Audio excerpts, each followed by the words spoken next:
This is LeBron James. The year is 2015. He just returned to Cleveland, and his NBA journey is about to get much harder. As today, he'll be starting off as a measly 65 overall, now going from NBA legend to bench player. So he's gonna need some help to get right back to championship form. LeBron back in Cleveland, his first upgrade will go with number 8 for Kobe, and it's plus 20 to all shooting. He might be Steph Curry by the time we're done. So with those upgrades for the 2015 season, LeBron's 3-ball has gone up from a 55 to a 75, and his mid-range is 1 point higher at a 76. But there's still a lot of work to be done, as his goal for today is to win a championship despite these difficult circumstances, and he only has 10 years to do it. Plus, right now, it's not looking too good, as his total rating is only at a 69, and he's only playing about 13 minutes per game off the bench and averaging 7 points in that time. So while the Kyrie Irving and Kevin Love-led Cavaliers would be a solid regular season team, LeBron basically isn't helping them at all. As in the playoffs, the Cavaliers are being sent home by the Washington Wizards, a team that under normal circumstances would probably never beat a LeBron-led team. The Cleveland sports nightmare continues. So just like that, we're heading into the 2016 season on a sour note. And while it's one of LeBron's most iconic in real life, it would be extremely different, as instead of dominating the league, he's right back at the upgrade board. Cleveland, that was most definitely not for you. We'll go number 2 for Kyrie Irving. He might actually become... How is this happening? So yeah, LeBron's playstyle has taken a massive 360 from where it was originally, going from an insane paint presence and athlete to the complete opposite as a long-distance shooter with crazy handles reminiscent of Steph Curry. Only problem is, he's the Walmart version of the real guy, because after coming off a championship in last year's playoffs, Steph Curry would be as good as ever. While LeBron would still be struggling in other aspects of the game. Don't expect anything in terms of defense, and while he has handles, he doesn't have much speed or athleticism to really use it. So right now, he's far from the best player in the league, as that title's going to Steph Curry, who's averaging well over 30 points per game in comparison, and finishing as the 2016 league most valuable player. LeBron, good luck. But despite how difficult it may appear, don't mistake it for a lack of progress, as LeBron's rating has moved up from a 69 now up to a 73, and while he's still coming up off the bench, the one-seeded Cavaliers would head into the playoffs and defeat the Charlotte Hornets 4-2 in the first round, followed by the Pistons 4-1 in the second round, and in the conference finals, they'd continue to get even better, now sweeping the Toronto Raptors. Which means that with some help from LeBron, the Cavaliers are making it all the way to the NBA Finals, where they'll be up against league MVP Steph Curry and his Golden State Warriors. And as you would expect, with LeBron being an unfinished product, NBA history is changing dramatically, as the main story going into the finals would be the point guard battle between Kyrie Irving and Steph Curry. And while the chef was league MVP, don't count out Kyrie, who's averaged 30 points per game in his newly expanded role. But in the end, the Warriors are on the brink of something truly legendary, and the should-be Cavs legend really can't do anything to stop it, as Steph will lead his Warriors to not 1, not 2, not 3, but 4 straight wins to win their second straight title and send the Cavaliers home. And if LeBron's championship goal wasn't hard enough, it's about to get much worse, as a couple months later, the 2-time NBA champions would be adding Kevin Durant to the squad, making LeBron's championship goal even more difficult and increasing the need of a really good upgrade as we enter 2017. Right now, he's just kind of a shooter with a bunch of handles and he can't move, and we'll go number 15, and it's plus 20 dunk. It's not horrible, he still can pretty much only score though. And that plus 20 upgrade would now give Bron an 81 dunk, which is solid and puts him at a 78, and is good enough for him to finally start and average around 14 points per game. But he still needs more work. He's still pretty bad at everything other than offense, and even then he's not reliable enough to take games over. So keep that in mind for the playoffs, as in the second round, the Cavaliers would be up against the Philadelphia 76ers led by Joel Embiid and Ben Simmons. And it would be a pretty eventful series as they would go into Cleveland and take Game 1, which would lead the way for Kyrie to carry LeBron to a win in Game 2. But because LeBron's not fully developed, it would cause some issues for the Cavs as a whole. Because while the Cavs would take 2 of the next 3 games to go up 3-2, it's not fair to expect Kyrie to do it all alone. As in Game 6, LeBron wouldn't be great with an 11-point performance, leading to the Cavs dropping Game 6, resulting in a 3-3 tie, Game 7 on the way, and the real issue plaguing the Cavs to seriously appear. As while Game 7 would be played in Cleveland, they wouldn't be able to put Philly away, as with less than 90 seconds to play, we would see a tie game. You gotta think that if LeBron was his usual self, it wouldn't even have gotten to this point. But in the end, it's completely out of his control. He has to put his trust into his teammates, and most importantly, hope that the process doesn't send him home. Game 7, about to end.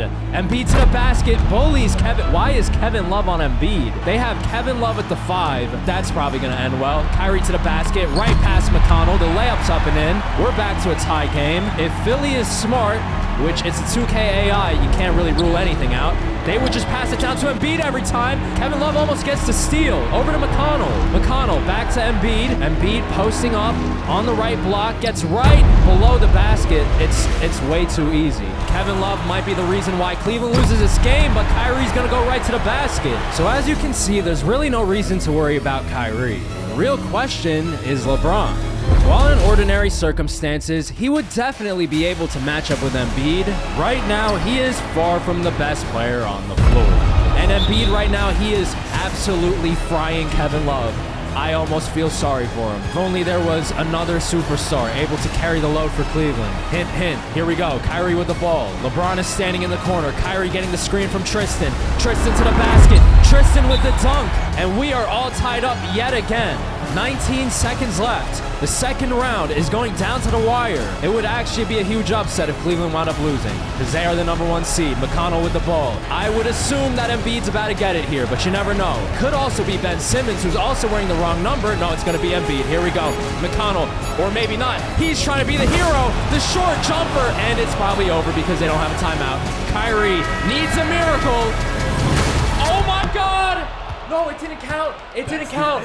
It didn't count. So yeah, if you weren't already convinced at how hard Kyrie's carrying the Cavs, there you go. But in the end, this one is ending off with Philly upsetting the 1-seeded Cavs, who went from a finals appearance last year to a second-round exit now. While 7 years may appear to be plenty of time for LeBron to win a title, we just saw a complete no-show. So he's pretty far away from being good enough to make that happen. That was probably the first time a full court shot went in on the channel, and it didn't count. So now I'm upset. We'll go with number 20, shout out to Kevin Knox, and another 3-point upgrade for LeBron. So with that second shooting upgrade, LeBron's 3 is maxed out at a 99, and he's basically Steph from out there. But there is so much variety as far as the potential upgrades could have gone, and the repeating is sort of a problem as he's not progressing quickly in other areas of the game.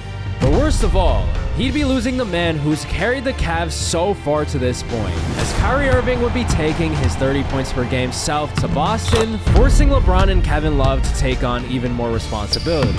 And while LeBron did average 20 points per game for the first time in the regular season, it wouldn't be enough to stop them from being smoked by the Pistons in the first round. And when you really look at who's on the team, you already know that in normal circumstances, LeBron would never lose here. Detroit is not even that good. They got sent home by Tobias Harris. And not only has LeBron's career been affected, but also his peers, as the Warriors have won yet another title, now making that 4 in a row, which is obviously very different than in real life.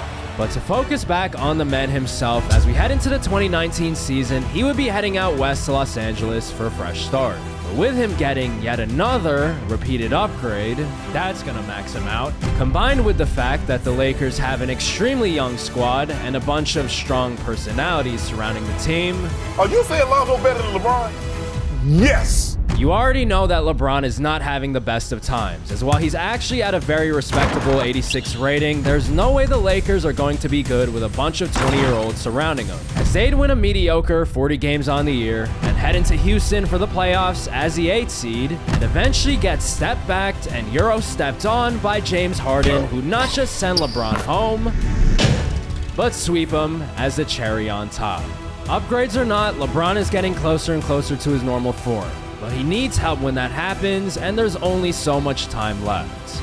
With that being said though, we would see NBA history change a ton after LeBron's elimination, as Harden would keep his elite performance up against the Warriors, sending them home, just for him to lose in the finals against rising star Giannis Antetokounmpo, who's now a first-time champion and one of the many stars out east LeBron could run into if he actually makes it to the finals. Cause in 2020, the Lakers would be making a serious addition that would make up for the fact that LeBron's getting a pretty unexciting upgrade. Surely he's gonna be maxed out after this one, as he's now the sidekick to Anthony Davis, who may be the final piece of the puzzle, as the Lakers would have their best season in years, making it all the way to the conference finals in the 2020 playoffs. And while he would be sent home by Devin Booker and his Suns, there wouldn't be the usual somber mood that follows a LeBron playoff loss. The Lakers are legitimately really good already, and entering 2021, LeBron would finally be getting one of his best upgrades yet. Defense, speed, what else? Layups, I don't know, man. Rebounding, something. Number 20, plus 20 to all playmaking. Oh my god, finally. And with those upgrades, LeBron is now at 93 overall, which is just one below AD's 94. And with LeBron actually able to do something other than score for the first time, especially when it benefits the player leading the team in the first place, the Lakers would be one of the best teams in the NBA, finishing with 62 wins as a true championship contender. This is the most confident I have been in LeBron to win a title. Cleveland teams before, they were cool, but it was too early. They definitely were not beating Golden State back then. But now with AD and LeBron amongst the NBA's best duos, they would cause major issues for everyone in their way, starting with the Sacramento Kings in the first round, the Phoenix Suns in round 2, and while Golden State has stolen the show over the last couple years, right now LeBron's helping to keep the dynasty on hold, eventually sending them home after a convincing 5 games. So just like that, LeBron and AD have made it to the NBA Finals, and the situation right now is completely different from the last time he was here with the Cavs, as he's now back to superstardom and is equipped with a brand new play style which will be needed if he wants to take down the Milwaukee Bucks led by Giannis. And despite this Milwaukee team being only the 6th seed, when you have a player like Giannis on the other end, they still are to be respected. The Eastern Conference has to be extremely close because there's no way, looking at this team, Milwaukee's only the 6th seed. I refuse to believe it. But as with any success story, you gotta fail first. And as we've seen over the last few years, LeBron is no stranger to that. He's gone from 65 overall to losing in the finals, to dealing with a revolving door of teammates with no real chance to win a title. But after 7 long years and the help of Anthony Davis, all of his struggles are about to be worth it, as he launched shot after shot from downtown to take not 1, not 2, but 3 games to go up 3-1. With the eventual Game 5 being played in LA, you already know that with both stars at the top of their games, they would be able to outplay Giannis. And after a couple more highlights from the man of the hour, the Lakers would be walking away as champions, with LeBron overcoming one of his toughest challenges in his pursuit to be the greatest of all time. But in order to do so, he's going to have to do even more. So next up, we're putting his entire NBA career in reverse. Will he be able to succeed in another challenge and truly walk away as the greatest ever? To find out the answer to that question, click the video on the screen.